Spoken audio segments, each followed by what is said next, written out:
May mga simbahan sa mundo na kapag sinubukan mong puntahan, pwedeng hindi ka na makabalik. Isang maling akyat, bangin ang babagsakan mo. Yung kailangan mong tumawid sa isa sa pinaka-mapanganib na karagatan para makapagsimba. Yung 268 steps ang tatahakin mo sa isang bundok na pwede kang mahulog anumang oras. Ang tanong, bakit may nagtayo ng simbahan sa mga ganitong lugar? At ang mas matinding tanong, bakit may mga taong handang ipagsapalaran ang buhay nila para lang makapagsimba dito? These are the top 10 most dangerous churches in the world. At sa number 1, hindi ka basta-basta papayagang umakyat. Alright, simulan na natin. At number 10, Itbayat, Batanes. Siyempre, sa sarili nating bakuran ang start. Isipin mo ito, may isang isla na kapag tinamaan ng bagyo, wala kang takas. Walang flights, walang barko, at minsan, weeks kang stranded. At sa gitna ng islang iyon, may simbahan na direktang tinamaan ng super typhoon at gumuho. Ito ang Santa Maria de Mayan Church sa Itbayat. Noong October 2024, tinamaan ng super typhoon Leon ang isla. Bumagsak ang harapan ng simbahan. Pero reconstruct muli. Bakit?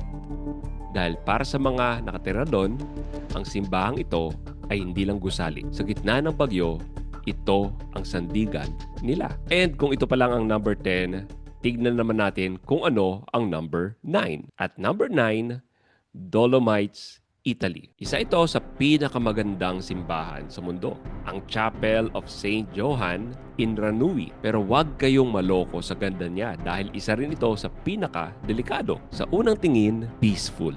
Pero tuwing taglamig, ang buong lugar ay nababalutan ng niebe. Ang paligid niya, bundok na pwedeng gumuho anumang oras. Ang lugar na ito ang isa sa pinaka-avalanche prone areas sa buong Europe.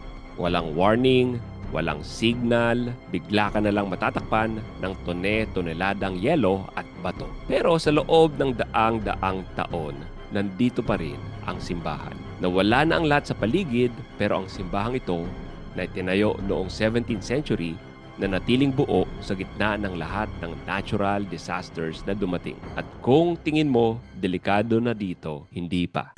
Dahil sa number 8, Tropea, Italy, isang simbahan ito na unti-unting kinakain ng dagat. Ang Santa Maria dell'Isola ay nakatayo sa tuktok ng isang sea-stack, isang malaking landmass sa gitna ng dagat. Maganda, oo, pero may problema. Araw-araw, binabawasan ang pundasyon niya. Ocean erosion ang tawag dito. Ibig sabihin, sa bawat taon, ang pundasyon ng simbahang ito ay nababawasan paunti-unti. Ang dagat sa paligid nito ay matyagang umaatake. Kaya hindi biglaan ang danger dito. Mas malala, dahan-dahan, pero tuloy-tuloy. However, 1,300 years na siyang nakatayo mula pa noong 7th century. Kahit na hindi tumitigil ang atake ng alon. At dito, nagsisimula na maging mas extreme ang entries. Dahil habang tumataas na tayo sa listahan, mas nagiging mahirap na makarating sa mga lugar na ito. At number 7, Rocamadour, France. Isipin nyo ito, isang buong bayan kasama ang maraming simbahan at isang medieval na castle, lahat nakatayo sa muka ng isang 400-foot na bangin. Hindi sa taas hindi rin sa baba. Sa muka, sa mismong pader na bato. At para makapasok, kailangan mong umakyat ng grand staircase. 216 steps. Yung iba nga, inaakit pa ito ng nakaluhod.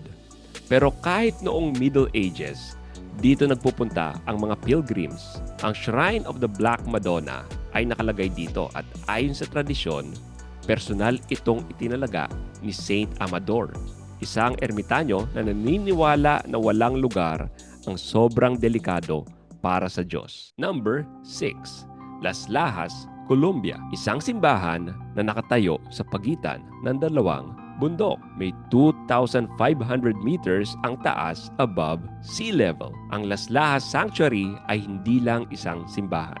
Ito ay isang Gothic masterpiece. Literal na nakatayo sa tuktok ng isang tulay. Sa ilalim, isang rumaragasang ilog, ang Andean River Gorge. Kapag umulan, lalo itong nagiging delikado. Pero hindi ito tinayo dahil sa architecture. Tinayo ito dahil sa isang miracle. Noong 1754, isang ina, si Maria Mueces, ay nagdala ng kanyang bingi at pipi na anak sa isang journey. Naligaw sila, bumagyo, nag-camp sa ilalim ng isang bato para maprotektahan. At doon, nakita ng bata ang imahe ng mahal na birhen na lumabas mismo sa isang bato. Ang batang bingi at pipi biglang nagsalita, "Mama, la birhen! La birhen!" At ang lugar kung saan nangyari ang miracle ay naging simbahan. At ngayon, milyon-milyong pilgrims ang pumupunta dito. Nakakakalahati na tayo. Ready na ba kayo sa top 5? At number 5, Montserrat, Spain. Isang simbahan sa bundok na parang ngipin ng higante. Ang Sanctuary of Montserrat ay nakatayo sa gitna ng tinatawag na serrated mountains. Earthquakes, rockfalls, war. Ito ang kinaharap ng simbahang ito. Noong 1812, sinunog ito ni Napoleon. Muling itinayo.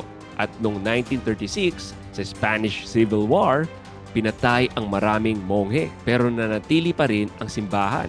Kahit sa kalamidad, kahit sa digmaan, ang Montserrat ay buhay pa rin. Dito nakalagay ang La Morenata, ang Black Madonna of Montserrat. Isa sa pinakamahalaga at pinakasikat na imahe ng mahal na birhen sa buong Europa. At ang hindi alam ng marami, si Saint Ignatius of Loyola mismo na nagtatag ng mga Heswita ay dito nagdasal bago siya naging isa sa pinaka-maimpluwensyang santo sa kasaysayan ng simbahan. Number 4, Santuario de la Madonna de la Corona, Italy. Ito'y isang simbahan na nakadikit sa bangin. Isang maling hakbang mo lang, diretso ka sa 2,600 feet na bagsak. Para makarating dito, walang shortcut. Kailangan mong maglakad sa makitid na daan na may bangin sa gilid. At ang mas shocking pa dito ay itinayo ito ng mga tao mano-mano. Noong 1530, ang buong construction ay ginawa ng mga tao nang nagpapasan ng mga materyales sa pamamagitan ng matarik na landas na ito. Bato, semento, kahoy, lahat dala-dala na sa pamamagitan ng kamay ng mga tao na may matibay na pananampalataya. Ayon sa tradisyon, ang imahe ng Our Lady of the Crown ay lumipad papunta sa lugar na ito. Isang bagyo ang nagdala sa imahe at doon tumigil sa muka ng bangin. 2,600 feet ang taas. Kaya kung ang birhen mismo ay pumili ng pinakamalinaw na lugar para sa lahat, sino tayo para matakot? Number 3, Chapel of St. Michael d'Aiguille, France. Isang simbahan sa tuktok ng manipis na bato. Nakatayo sa tuktok ng isang volcanic needle rock. Para makapasok sa chapel, kailangan mong umakyat ng 268 steps. Lahat ay nakaukit sa bato mismo. Ang ilang bahagi ng hagdan ay napakakitid. Isang tao lang ang makakalusot sa ilang area. Walang space, walang margin for error. Isang maling galaw mo lang, tapos ka. At ginawa ang simbahan noong year 969. Walang crane, walang modern tools. Tao lang ang gumawa nito and of course, the hand of God. Inakyat nila ang lahat para lang maitayo ang simbahan sa tuktok. And guys, dalawa na lang. At dito, nagiging ibang level na talaga. Kaya punta na tayo sa number 2. Skellig Michael, isang isla sa gitna ng karagatan. Isang maliit na bato sa gitna ng North Atlantic Ocean. 12 kilometers mula sa pinakamalapit na dalampasigan. Hindi ka basta-basta makakapunta dito dahil ang dadaanan mo ay isa sa pinaka-mapanganib na dagat sa buong mundo. Tapos pagdating mo dito, hindi pa tapos ang challenge. Kailangan mo pang umakyat ng 600 steps. Walang railing. 200 meters ang lalim ng dagat sa ibaba mo. Ginawa nila ito para lang lumayo sa mundo at lumapit sa Diyos. Ang lugar ay sinasara ng gobyerno in most days of the year dahil sa bagyo. Minsan, di mo kayang pumunta kahit na gusto mo dahil ang kalikasan mismo ang magbabawal sa iyo. At oo, kung mukhang pamilyar ang mga nakikita mong larawan, ang lugar na ito ay sikat dahil sa Star Wars. Dito nagtago si Luke Skywalker sa pelikula. At bakit hindi? Ito yung pakiramdam sa lugar. Isang isla na parabang long time ago in a galaxy far away. At finally, dumating na tayo sa pinaka-dangerous na simbahan sa buong mundo. Sa number 1, Kachki Pillar Church, in Georgia. Isang 40-meter wide limestone pillar. Walang daan, walang hagdan.